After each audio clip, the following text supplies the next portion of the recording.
أعوذ بالله من الشيطان الرجيم. بسم الله الرحمن الرحيم. إنه من يشرك بالله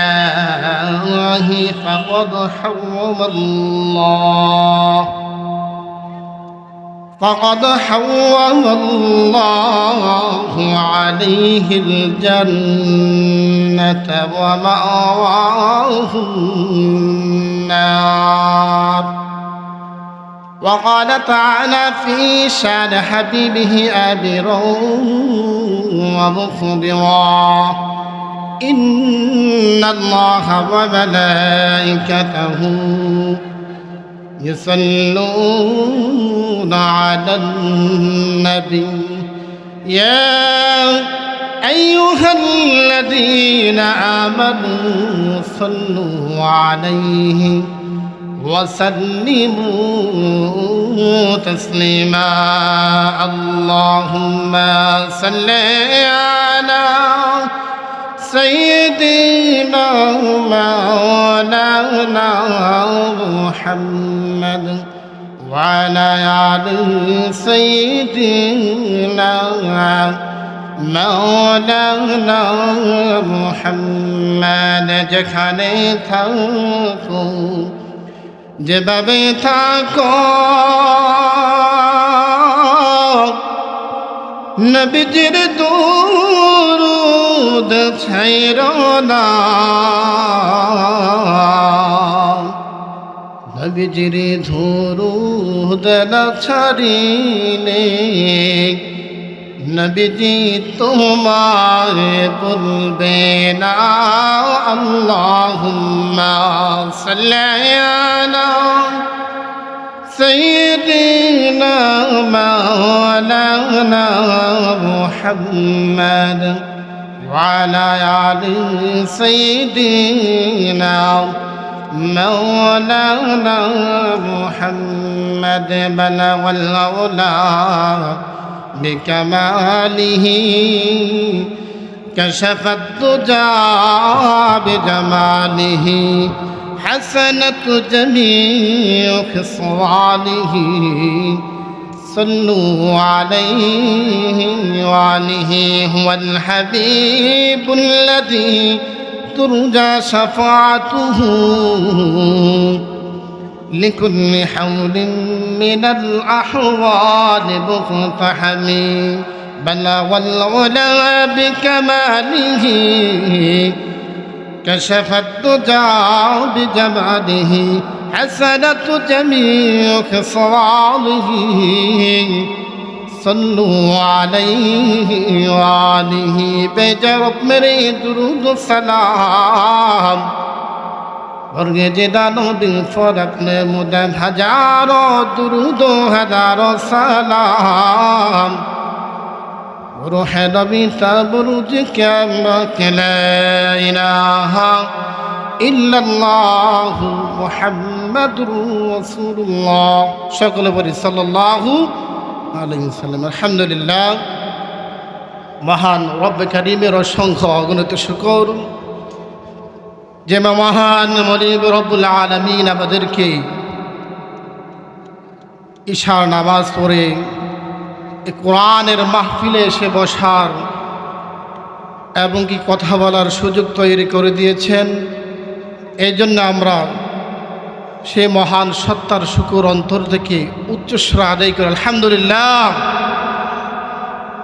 আজকে এর মাহফিলে আলহামদুলিল্লাহ অত্যন্ত জনপ্রিয় মুখ,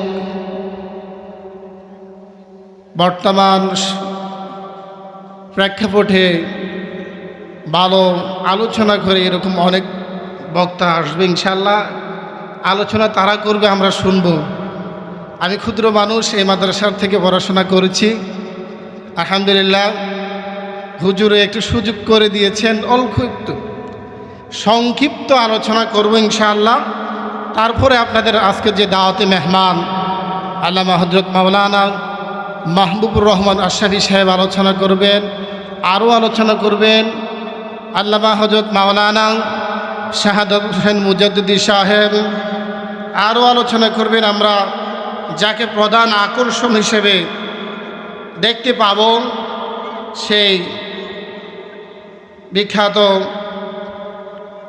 26 ইঞ্চি যাকে আমরা হিসেবে জানি, হুজুর আসবেন ইনশাআল্লাহ। আমাদের খুব কাছাকাছি এসে উপস্থিত হয়েছেন, আশা করি অল্প কিছুক্ষণের সময় ভিতরে ইনশাআল্লাহ চলে আসবে। তা আমরা ইনশাআল্লাহ আলোচনা শুনবো হুজুরদের থেকে। আমি সংক্ষিপ্ত কিছু আলোচনা করব। আমরা সত্যি বলতে আমরা যে নামাজ পড়ি, এই যে এশার নামাজ পড়ছি না, সকলে বলে আলহামদুলিল্লাহ। এই নামাজ পড়ার জন্য আমরা কি করেছি? সর্বপ্রথম অজু করছি, ঠিক না বে ঠিক? কথা বলেন, ঠিক না বে ঠিক? আমরা অজু করেছি, কেননা অজু ছাড়া নামাজ বলেন হবে? নামাজ বেহেস্তের, কথা বলেন, নামাজ বেহেস্তের। আর অজু হচ্ছে নামাজের চাবি। অজু হচ্ছে কিসের চাবি? নামাজ ছাড়া যেমন আপনি জান্নাতে যেতে পারবেন না, তেমনি অজু ছাড়াও নামাজে যেতে পারবেন। কোনো সুযোগ আছে বলেন? অজু ছাড়া নামাজ পড়লে নামাজ হবে? তবে অজু ভাঙলে আমরা কিভাবে ভাঙবো এটার একটা নিয়ম আছে, আছে না নাই? অজু ভাঙার কারণ সম্পর্কে আমরা অত্যন্ত ধারণা রাখি, ঠিক না বে ঠিক? আচ্ছা, অজু ভাঙার কারণ কটা বলেন তো? হ্যাঁ, কথা বলেন। আমি আসলে আলোচনা ওয়াজ করব না, আপনাদের সাথে একটু কথা বলবো, ডিসকাস করবো ইনশাআল্লাহ। অজু ভাঙার কারণ 7টি। কটি? এই 7টি কারণের একটি কারণ যদি ভেঙে যায়, একটি কারণ যদি ঘটে আমাদের সাথে, তাহলে আমাদের অজু ভেঙে যায়, ঠিক না বে ঠিক? এই অজু ভাঙার কারণ সম্পর্কে মোটামুটি সবাই জানে। এই অজু ভাঙার কারণ, যে কোনো একটি অজুর কারণ যদি আমাদের সাথে ঘটে যায়, তাহলে অজু ভেঙে যাবে। আর অজু ভাঙলে নামাজও কি হয়ে যাবে? কথা বলেন। একজন ইমাম সাহেব নামাজে দাঁড়াইছে, 2 রাকাত নামাজ পড়ছে, 4 রাকাত নামাজ। 2 রাকাত নামাজ অবস্থায় তার বায়ু ত্যাগ হলো, তাহলে কি সে নামাজ পড়বে নাকি নামাজ ছেড়ে দিতে হবে বলেন? কথা বলেন। নামাজ ছেড়ে দিতে হবে। কেন? সে যদি অজু ভাঙার পরে নামাজে দাঁড়িয়ে থাকে, নামাজ অবস্থায় বসে থাকে, তাহলে তার নামাজ তো ভেঙে যাবে। উল্টা সে নামাজ, ওই দিন অজু ছাড়া নামাজ পড়ছে, এই জন্য গুনাহগার হবে, ঠিক না বে ঠিক? তা আমরা এই সম্পর্কে অবগত রাখি যে নামাজ, অজু ভাঙলে নামাজ ভেঙে যাবে, নামাজ ধ্বংস হয়ে যাবে, নামাজ নষ্ট হয়ে যাবে। যে নামাজ পড়লে আমাদের কোনো কাজে আসবে না, যে ঈমান ভেঙে গেলে নামাজ, রোজা, হজ, যাকাত কোনো কিছুই কাজে আসবে না, সেই ঈমান ভাঙ্গা সম্পর্কে আমাদের ধারণা আছে না নাই বলেন? নাই, অনেকের নাই। এখন যদি আমরা জিজ্ঞেস করি, 100 জন মানুষকে জিজ্ঞেস করি যে ঈমান ভাঙ্গা সম্পর্কে আপনার কতটুকু ধারণা আছে, 100 জনের মধ্যে 10 জন হয়তো বলতে পারবে, বাকি 90 জন কি পারবে না। যে ঈমান ভাঙ্গার কারণ এটা আবার কি? কোরআন ও হাদিস থেকে প্রমাণিত ঈমান ভাঙ্গার 10টি কারণ আছে। কয়টি? কথা বলেন, কয়টি? 10টি কারণ আছে। আমি শুরুতে একটি আয়াত তেলাওয়াত করেছিলাম, ইন্নাহু লা ইউমিনু বিল্লাহি ফাকাদ হারামাল্লাহু আলাইহিল জান্নাহ ওয়া মাওয়াহুন নার। উক্ত আয়াতে আল্লাহ তাআলা বলছেন, যে ব্যক্তি আল্লাহর সাথে শরীক করে, কি করে?